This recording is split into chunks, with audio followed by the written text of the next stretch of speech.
Hi everyone. So I'm hoping you can hear this. I got my kids' Spidey's playing in the background.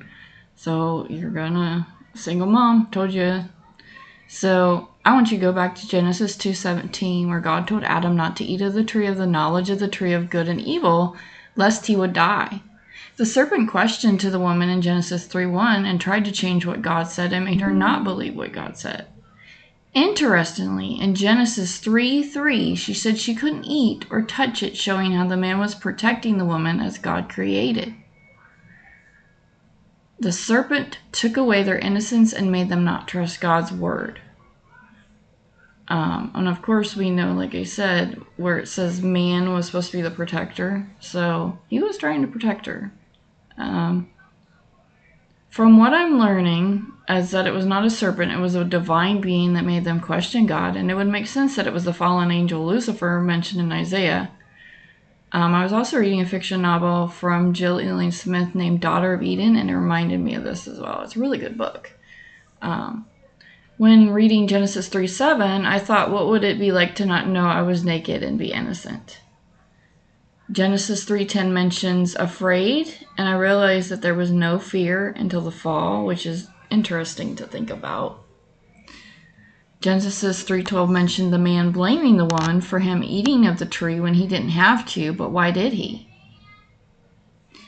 Genesis 3:16 in Hebrew means to the woman, he said, I will greatly increase your anguish of rearing children and your labor of pains of pregnancy. You will give birth to children in pain. You will desire to be with your husband, but he will rule over you to be with you when he desires. So that was given to me by someone who knew Hebrew. Genesis 3:19 talks about we would be eating bread, not just fruit and vegetables. Eve in Hebrew means Hava, life, living, and giver of life. In Genesis 3:21, God provided coats of skins and clothed them. And then the DNA of Adam shows him to be of African descent, and we all come from one man and one woman. And so I'm going to show you this video. Gotta bring it up.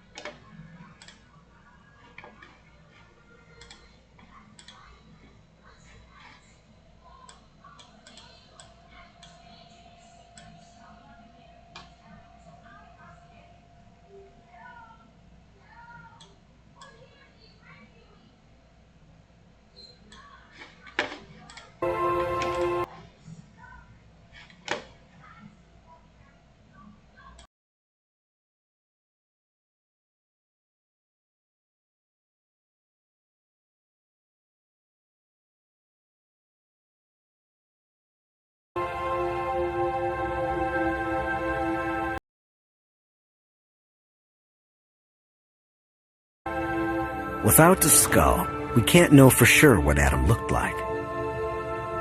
But a combination of genetic evidence, Bender's forensic skills, and cutting-edge computer software suggests he looked something like this.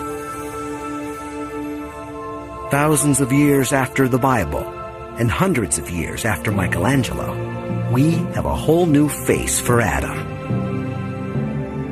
I like the expression. He's got a very forceful look. He's intent on something, maybe taking over the world. You begin to get perhaps an insight into why these guys won out and why this guy's our ancestor. Science can't tell for sure what set Adam apart. There were other men who lived alongside him. But over the centuries, all the other men's lines died out.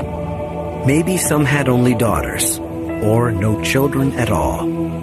Their Y chromosomes were lost forever. Only Adam's lineage survives. Here's how Adam could have become our ultimate super ancestor.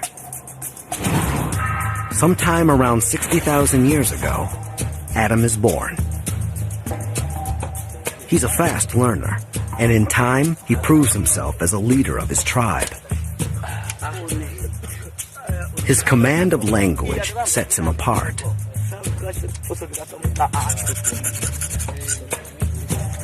Perhaps he invents new and more lethal weapons, or takes charge of the hunts, devising new strategies. He's much better than the other guys at providing for his family and the tribe. And this makes him popular with the ladies. He has more children than the others. His sons inherit not just his smarts, but of course his Y chromosome.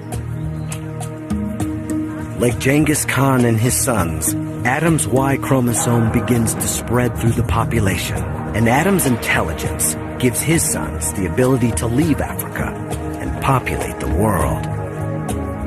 Around 50,000 years ago, we start to expand out of Africa. Some populations start to leave around that time, and very rapidly they reach places as far afield as Australia, perhaps within a couple of thousand years. A couple of thousand years is like the blink of an eye. And Wells can trace it all back to one scientific Adam.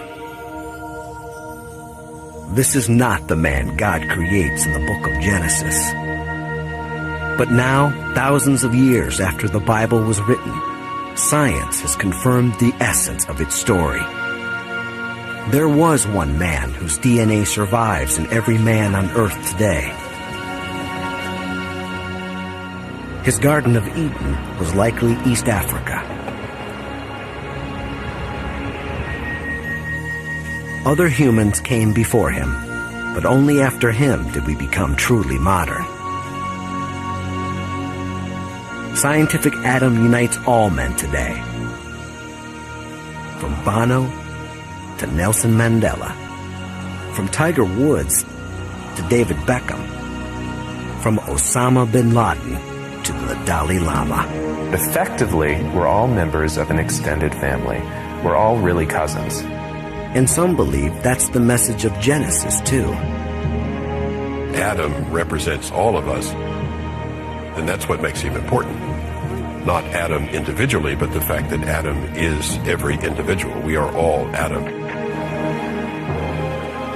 In finding scientific Adam, the Y chromosome has not just united all men. It has found common ground between the worlds of science and faith.